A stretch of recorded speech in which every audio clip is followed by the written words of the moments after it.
Alright, y'all. So, I was going to take today off as a rest day so that way I could do upper, lower rest, lacking day rest, and then back into upper, lower. But I do want my 2 rest days to fall on Saturday and Mondays. So, since today is a Sunday, I would be doing my lacking day on Sundays. So I'm just going to go ahead and hit it today. I'm only going to have 1 rest day this week, but it is what it is. Everything's in a deload and I'm working through the new program anyways. So I'm not too worried about, my rest day this week being all a little messed up.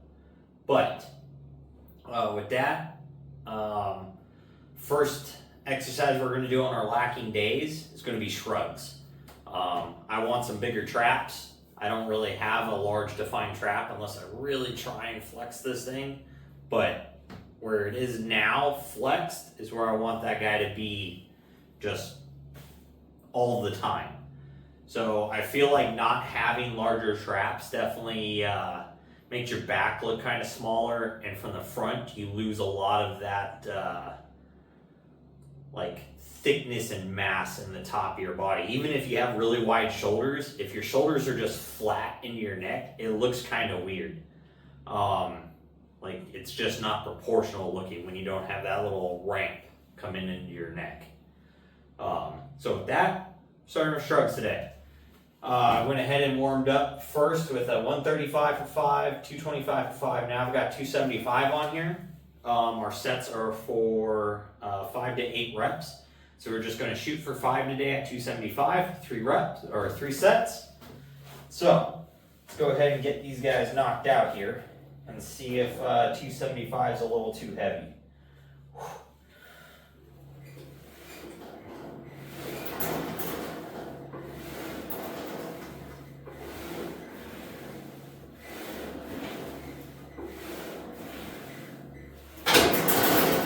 All right, so those are definitely the perfect weight.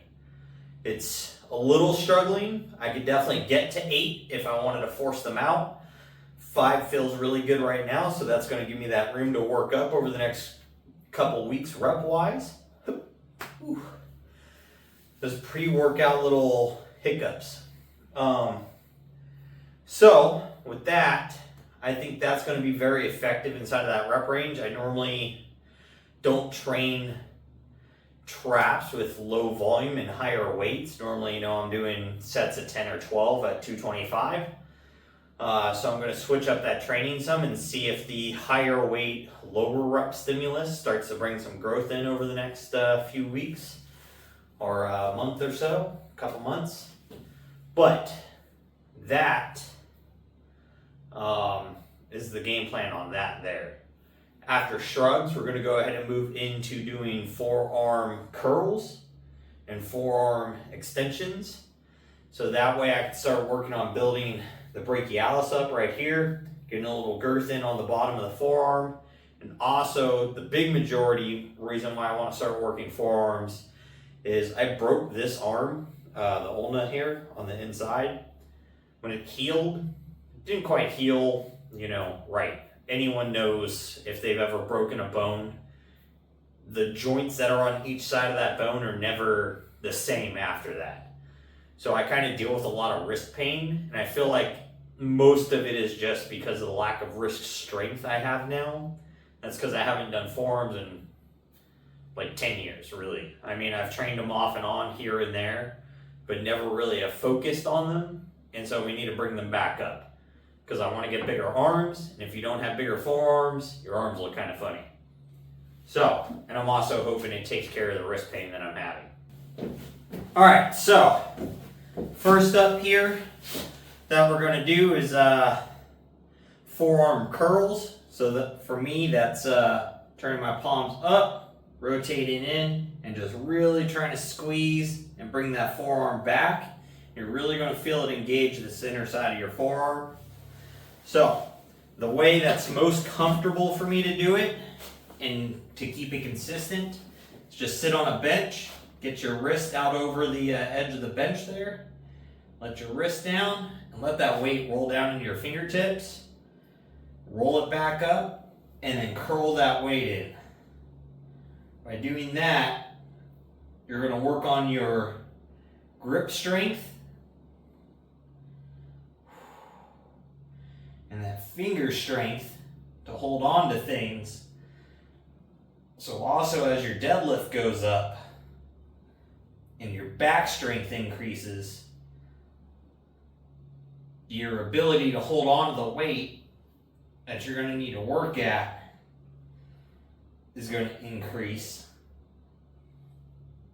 And also, this is very good if you want to have a big bench press as well to work on this motion and pulling that wrist in. Because when you're sitting under the bench and your wrist is rocked back, you need to make sure you have that strength to keep your palm upright and straight and tight and not allow that weight to get into the upper part of your palm and pull your wrist backwards. And because there's a lot of gym injuries that happen under heavy bench presses where the wrist will just literally just snap back and then you drop the weight on your freaking face. So now granted, that's going to start, that's more of a powerlifting problem than say bodybuilding and general fitness, unless you're just a very small person. But either way, it's something that can be avoided.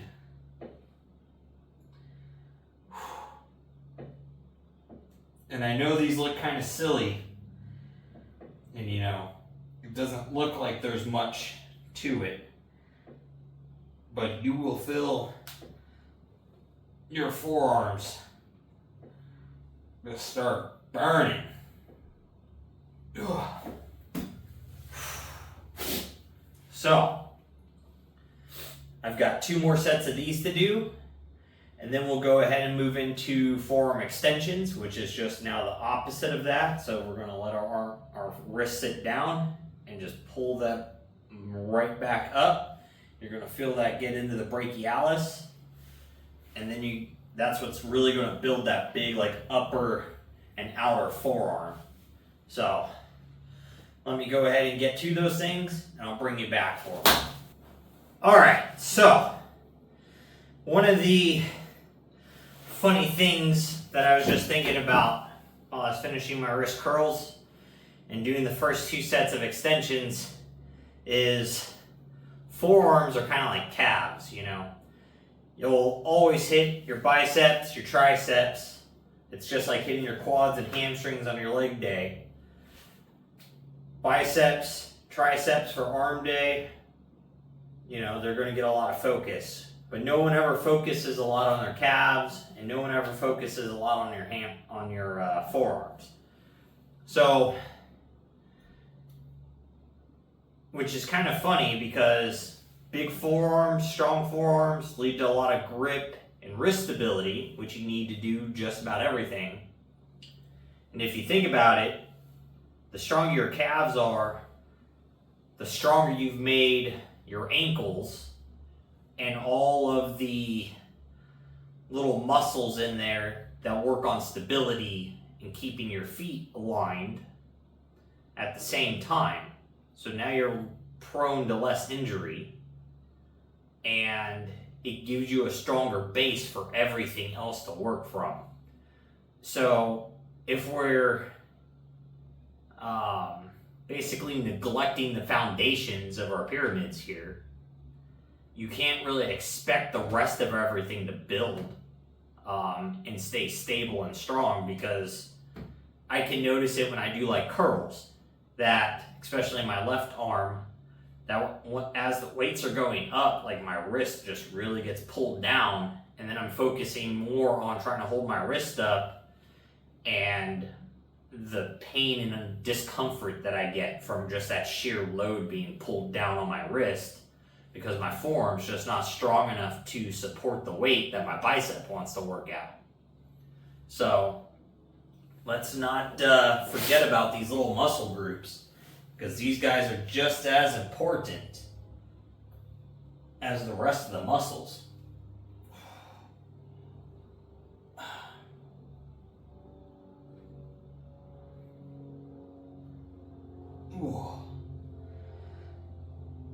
it's kind of silly.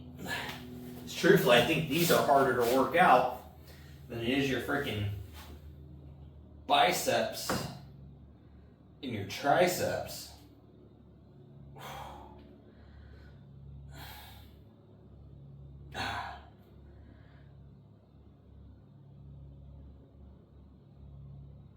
Ooh. Ooh. Now, granted, it's probably because, I've neglected mine because of the wrist pain I've had, and now I've got to work through the wrist being tight, lack of mobility, and lack of strength now because they're just very deconditioned. But we're going to put that work in, and we're going to work on getting our forearms and our calves developed again. Because again, I think they are super important. And on top of that, you don't want to have some little twig-ass looking fucking legs. So, you don't want your arms to just look like some little boy's arms. So, that is a big factor to it too, is just overall aesthetically, the bigger you can get your forearm, the better. And the bigger your calves can get, the better. Because if you have a big forearm and big calf, and then you build a really large leg and a really large upper arm, it's going to look very symmetrical. So you don't want to have a big chunk of muscle and then just this little stick below it, because then it looks funny. So let's not look like a little praying mantis creeping around.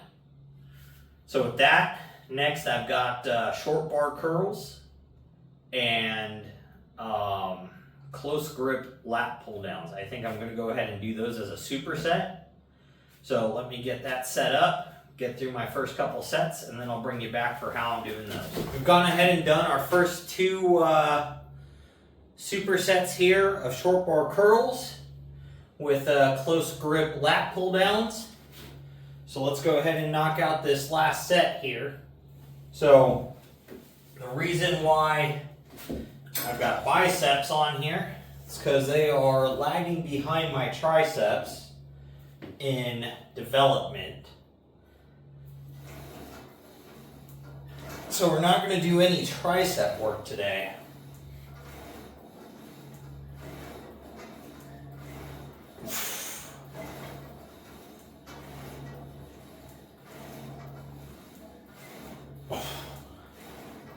Woo! But we do want to get that extra stimulus on the biceps. And I've got the short bar curl stuck in there. So that way I can get those elbows really tucked in and get a real big stretch. But the reason for these close grip lat pull downs is I get a little bit of bicep activation, while also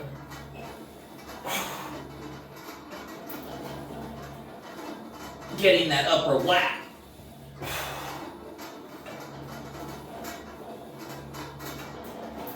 Ooh.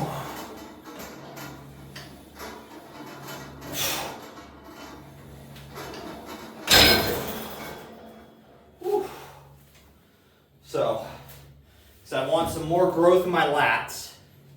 They are pretty developed, but they're not as big as I want them to be.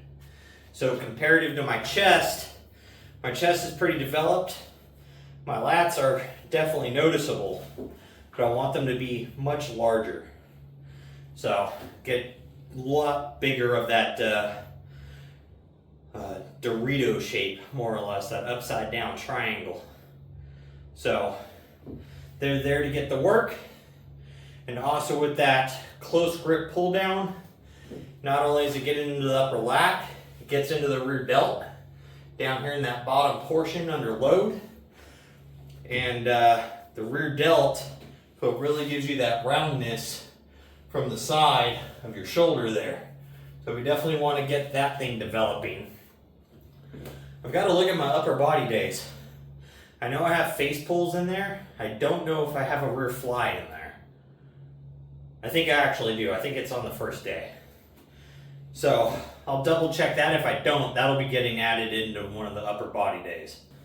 All right, so Our next two movements that we're doing as a superset together is just lunges and calf raises. So for lunges, I'm just doing them here on the back of this plate, which feels quite a bit different with your foot down at an angle. It feels like you get much more quad activation. I don't know if you actually do or not, but it definitely feels that way. And it's probably pretty similar to having your toes pointed outwards when you're doing leg extensions, and it just kind of activates slightly different. So let's go ahead and hit these things.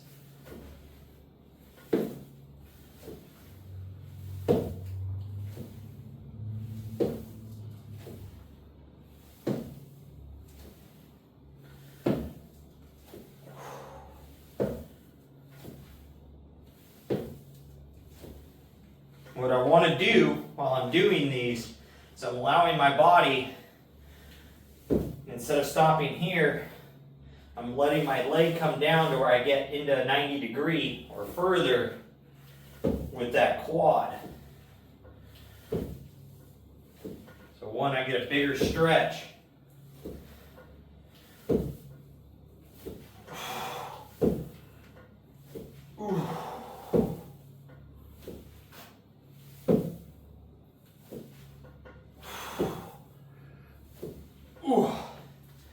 Woo! That will light your quads on fire. Kinda like your sister.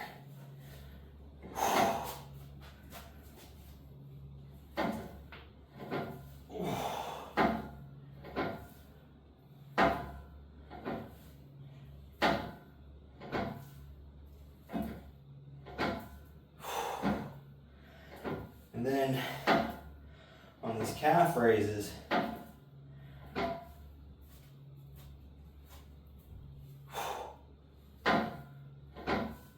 we're getting, so normally the ground would stop you there, but because we're on the end of this plate, we can get that stretch all the way down.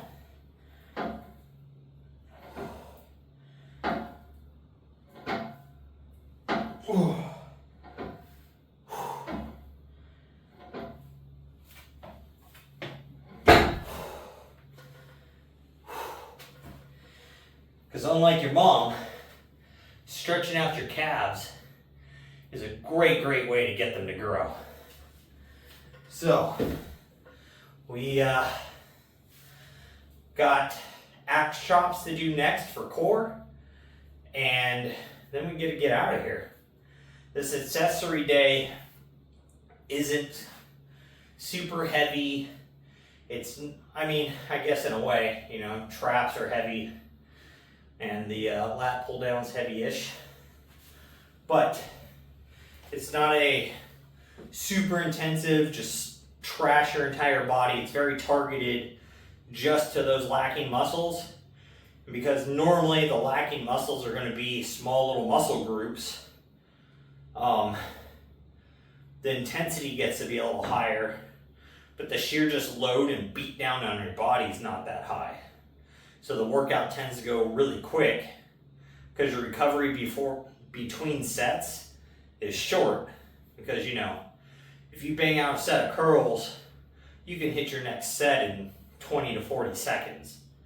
But if you bang out a set of deadlifts, you know, your rest time is going to be a minute to 2 minutes. So because of that, the rest time just being shorter, you get through the exercise extremely fast. And not only that, the intensity stays high and you get to keep your heart rate up. So it's just a little nice change of pace. For the most part, that's kind of the way this split has felt for like every day. Yeah, there's some heavier compounding lifts, but I'm not taking forever to recover between sets. I can just knock them out super fast. It's also only 3 sets instead of 5 like I've been doing for everything. So it's a nice change of pace. It feels really good.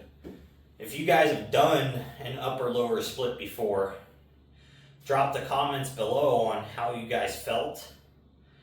How did you feel it benefited your training? And did you feel like you lost anything, or did you lose anything from switching to an upper lower split? And did you also implement a lacking muscle day, or did you just train 2 upper, 2 lower, and that was it? I'm interested to find out, because if I can change and dial in my training a little more and get locked in on it, there's no reason for me to not take in all the information I can. All right, so I went ahead and did my axe chops to my right side. Now I've got to do them to my left. And we're just doing 3 sets of 12 per side. So I kind of set up almost like I'm going to get ready to swing a baseball bat. But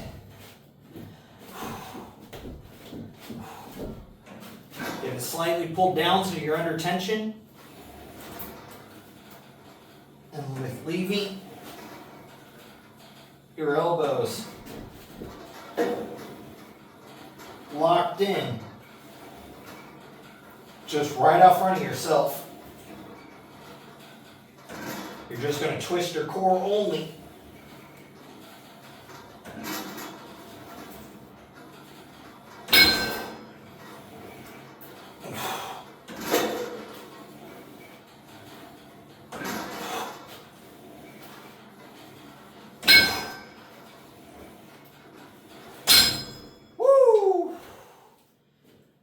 You will feel this engage across your lower abs. You'll feel it in your oblique and into the middle of your core. So basically lower, middle abs, oblique. So you're going to feel this kind of really engaged since you're swinging downwards slightly. If you're swinging up, you get a lot more of the middle into the upper abs and a lot more of the oblique. But you're down in a almost already contracted state, so you don't have the biggest stretch.